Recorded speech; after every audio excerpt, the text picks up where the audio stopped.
Jumpa lagi dengan Bung Yes.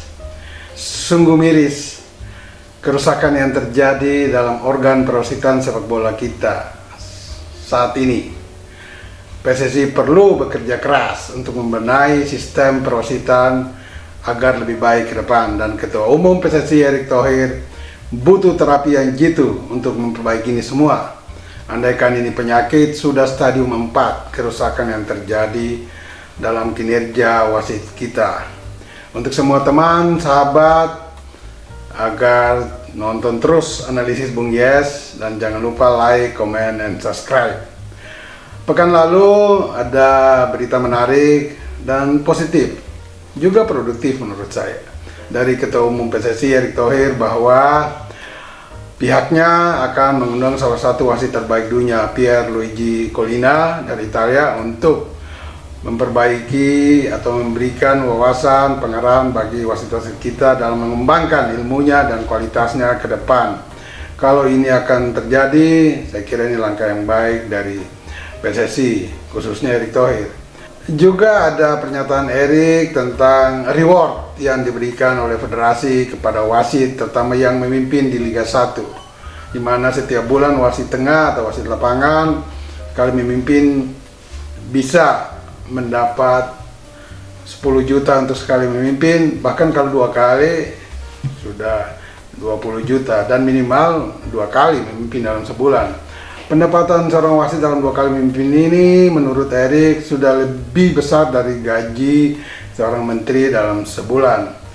Juga ada info yang menarik dari Erick Thohir bahwa PSSI akan mengundang dan terus mengundang, dan itu sudah terjadi, wasit dari Federasi Sepak Bola Jepang untuk ikut memperbaiki atau meningkatkan kualitas perwasitan kita. Dan minggu lalu memang sudah lakukan itu, di mana dalam 2 hari dilakukan tes untuk wasit-wasit kita yang akan memimpin di Liga 1 maupun Liga 2. Dari 57 peserta yang lolos untuk memimpin Liga 1 adalah 18 orang. Dan ini 18 orang ini akan memimpin sebagai wasit lapangan tengah, bukan asisten wasit atau wasit pinggir lapangan. Nah, dari 18 orang atau 57 orang yang kemudian meluluskan 18 orang ini, ada 5 wasit FIFA yang bersertifikat wasit FIFA. Ternyata dari 5 wasit FIFA ini yang lolos dan tetap akan bertahan memimpin di Liga 1 hanya 2. Yang 1 gagal total dan akan diistirahatkan dalam setahun mungkin, tidak memimpin di event apapun. Dan 2 lainnya akan turun memimpin di Liga 2, tidak Liga 1.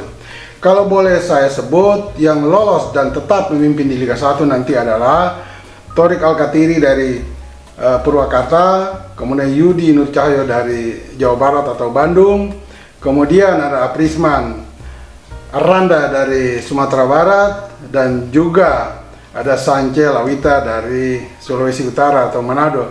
2 yang terakhir ini turun grade-nya memimpin di Liga 2, tidak di Liga 1. Sementara yang 1 yaitu Farid yang berasal dari Yogyakarta, Farid Hitaba, kena hukuman karena tidak lulus dalam tes tersebut, maka tidak akan memimpin di event apapun dalam setahun.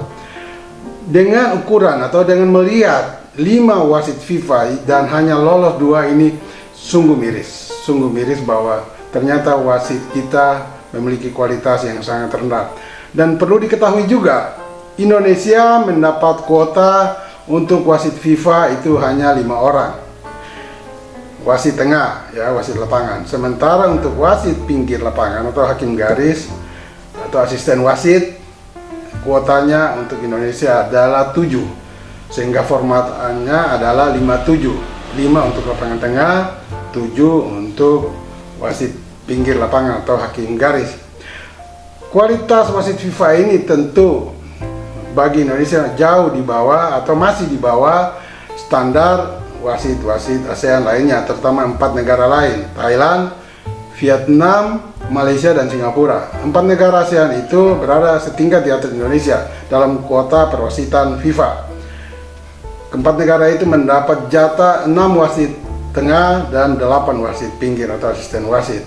Ini jelas memperlihatkan bahwa standar atau mutu perwasitan kita masih di bawah dan perlu kerja keras atau terapi yang jitu dari Erick Thohir untuk memperbaiki. Dan saya kira Erick sudah memulai langkah yang baik dan positif untuk memperbaiki ini semua.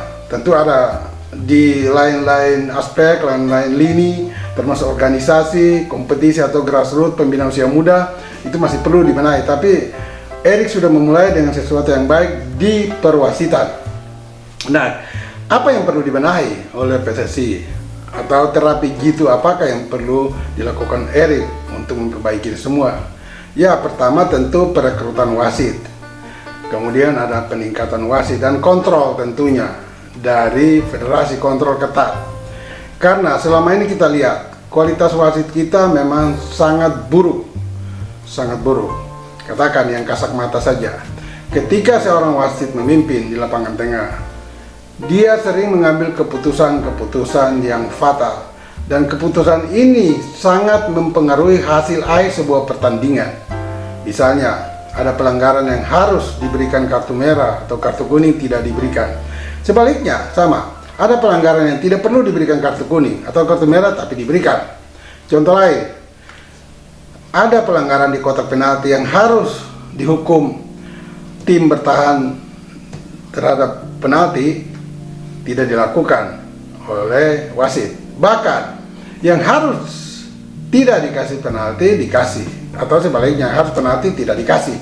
Nah, yang kasat mata ini yang jelas-jelas paling sering terjadi, baik di kompetisi Liga 1, Liga 2, Liga 3. Ada lagi kinerja-kinerja buruk wasit yang tidak kelihatan tetapi itu terjadi. Misalnya dalam peningkatan mutu wasit, sertifikasi wasit, biasanya ada oknum instruktur dari pusat yang datang ke daerah, katakan ke Asprof, untuk peningkatan wasit dari C3 ke C2 atau C2 ke C1 nasional. Ada instruktur yang nakal mencetak sertifikasi bodong dan itu diperjualbelikan dengan nominal-nominal tertentu. Ada lagi cerita lain tentang bagaimana buruknya sistem perwasitan dan kinerja wasit, dan juga ini melibatkan pengurus teras PSSI Esko. Misalnya penunjukan wasit Liga 1 atau Liga 2. Ini lebih banyak pada unsur like and dislike, suka dan tidak. Itulah makanya ketika perwakilan JFA, Japan Football Association, melakukan tes wasit kita, dari 5 wasit kita ini hanya lulus 2. Padahal dari 5 wasit ini beberapa sering memimpin dan mereka ini memang sering ditunjuk. Nah, ini yang harus diperbaiki oleh Erick nantinya ke depan. Ada juga misalnya, dan itu sudah mulai berlaku sejak 2014. Ada sistem kursus peningkatan wasit. Misalnya dari C3 tingkat kabupaten kota mau naik untuk mendapat C2 untuk di Asprof. Itu instruktur biasanya datang dari PSSI. Padahal itu tidak boleh, itu harus instruktur tetap dari Askot atau Askap. Juga peningkatan C2 ke C1 itu harus instruktur dari provinsi, tetapi biasanya diturunkan dari PSSI. Nah, ini tidak boleh, karena yang melakukan tes atau peningkatan kualitas nanti, sertifikasi pada tingkat nasional, itu boleh dilakukan oleh instruktur dari pusat atau dari PSSI. Sementara peningkatan sertifikasi untuk standar Asprof atau Askot biarkan instruktur dari Asprof atau Askot. Nah, ini pun harus diperhatikan betul oleh Erick Thohir nanti ke depan, sehingga ini semua kalau berjalan sesuai sistem yang sudah ada, maka kita hanya butuh 1-2 tahun ke depan perbaikan di tingkat wasit ini sudah bisa kelihatan hasilnya. Juga misalnya untuk kuota wasit FIFA bagi Indonesia. Sejak 2010 wasit FIFA bagi Indonesia hanya dijatakan jatahnya 57. Padahal sebelumnya 2010 ke bawah Indonesia mendapat jatah lebih banyak, 10-10. Wasit lapangan tengah 10, wasit pinggir atau asisten wasit 10. Nah, mengapa turun? Ini karena FIFA juga menilai dan melihat kualitas perwasitan di Indonesia dari tahun ke tahun sejak 2010 terus menurun. Sehingga FIFA mengurangi kuota jatah dari Indonesia.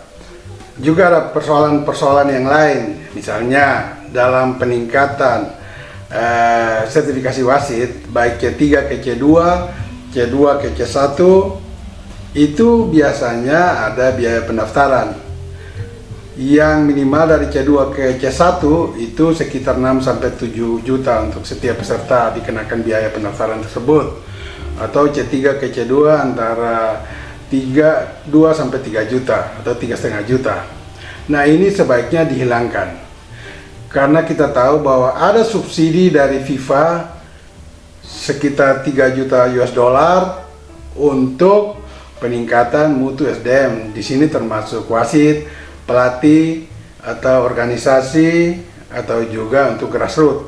Nah, ini catatan buat atau imbauan atau sekadar mengingatkan kepada pengurus dan Erick Thohir, Esko, supaya sebaiknya uang pendaftaran ini dihilangkan karena sudah ada subsidi dari FIFA untuk itu.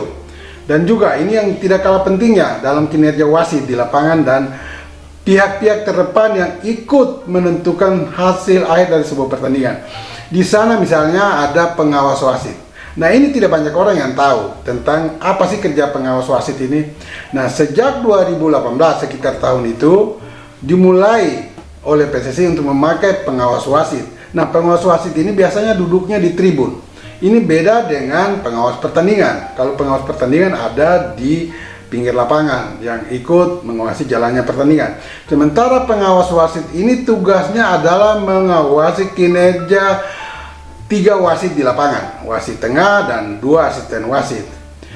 Tugasnya apa? Nah, tugasnya ini dia akan menilai semua kesalahan-kesalahan yang akan atau yang terjadi di lapangan dan dilakukan oleh wasit tengah yang tadi saya katakan. Misalnya ada pelanggaran yang harus diberikan kartu merah, tidak diberikan. Ini harus dicatat dan dilaporkan. Ada penalti yang harus diberikan, tidak diberikan. Sebaliknya ada pelanggaran yang tidak perlu penalti, diberikan penalti.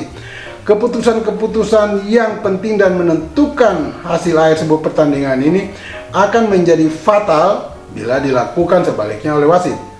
Nah, laporan dari pengawas wasit ini sering tidak maksimal dan tidak transparan. Mengapa ini terjadi?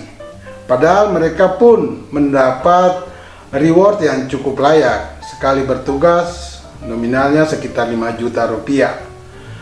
Nah, kualitas dari pengawas wasit ini yang perlu nanti ditinjau ulang oleh pengurus PSSI. Ini catatan buat Erick Thohir juga, masukan agar ini diperhatikan juga. Bobot, kualitas, dan kapasitas pengawas wasit ini. Terkadang pengawas wasit ini kualitasnya jauh di bawah wasit lapangan. Misalnya yang memimpin pertandingan saat itu adalah wasit FIFA, bersertifikasi FIFA. Sementara pengawas wasit yang ada di tribun itu hanya bersertifikasi C1 atau C2. Ini bahaya. Ini tentu bahaya. Ini sama saja seorang anak SMP disuruh menilai seorang sarjana, atau seorang tamatan SLTA disuruh menilai kinerja seorang sarjana. Ini sangat tidak mungkin terjadi dan tidak boleh terjadi. Nah, ini harus dibenahi dulu oleh PSSI. Pertama, apakah masih perlu memakai pengawas wasit? Kalau memang perlu, maka harus diubah sistemnya. Harus pengawas wasit itu betul-betul yang berstandar FIFA. Itu minimal, tidak ada pilihan lagi. Karena yang akan dia nilai ada wasit FIFA di lapangan yang memimpin pertandingan. Kalau sejajar masih oke. Tapi alangkah tidak elok dan tidak bisa dipercaya kalau wasit bersertifikasi nasional atau C1 menilai wasit bersertifikasi FIFA. Nah, ini yang catatan-catatan ini yang perlu diketahui oleh PSSI dan segera diperbaiki. Kalau ini semua dilakukan dengan sistem yang baik dan tepat, Maka apa yang dilakukan Erick Thohir saat ini, langkah-langkah awal dalam pembenahan perwasitan kita akan harapkan hasil yang baik. Minimal 2 tahun ke depan perubahan besar sudah terjadi. Selamat bekerja Pak Erick, dan ingat, bola itu bulat. Giring terus!